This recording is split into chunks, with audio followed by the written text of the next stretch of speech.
Nous vous emmenons à présent découvrir un musée qui n'est pas très connu en Alsace, l'espace des métiers du bois et du patrimoine à La Baroche. Pourtant, la vie des métiers du bois qui s'y découvre est passionnante et vous allez le voir, ces bénévoles sont enthousiastes. Le musée vient de rouvrir pour la saison 2018. Olivier Stéphan avec Emmanuel Gambette.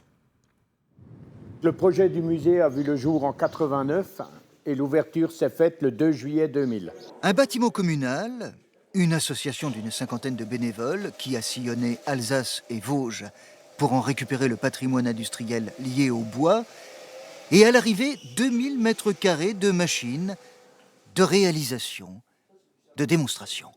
Donc ici, nous avons ce que l'on appelle un haut fer, modèle de haut fer qui a été fabriqué en 1696. Le haut fer, qui servait à couper les 4 côtés de la grume jusqu'à 1,50 m de diamètre, puis la scie multiple, capable d'en faire 4 à 5 planches, scie multiple qui elle-même a remplacé le cire de long actionné par 2 hommes et attesté dès le XIIe siècle. La personne du dessus, on l'appelait le chèvrier, parce que comme les chèvres en Afrique, il était toujours en équilibre sur sa poutre. Et la personne d'en dessous, le renardier, parce qu'en sciant, il attrapait toute la cire dans les yeux, il avait toujours les yeux rouges comme les renards. De l'histoire, de la machine à vapeur, des anecdotes, en veux-tu, en voilà. Cette roue fait 7 tonnes.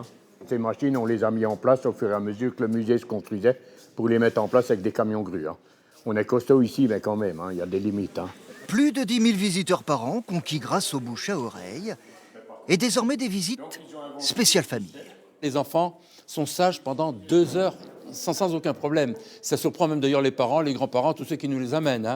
Parce qu'on leur fait découvrir des méthodes de travail d'autrefois. On arrive sur le coin pédagogique où on essaie de leur donner quand même un petit peu d'information et un petit peu de formation aussi pour le respect de la nature. Ils sont assez étonnés. T'imagines comment c'était avant, tu t'imagines avec les machines comme ça, quand tu étais à l'époque, à l'école, comme ça. À l'issue de la visite, même la fabrication des boîtes à fromage aura livré ses étapes et le guide aura lui prouvé qu'avec son musée, Je vous offre mon cœur.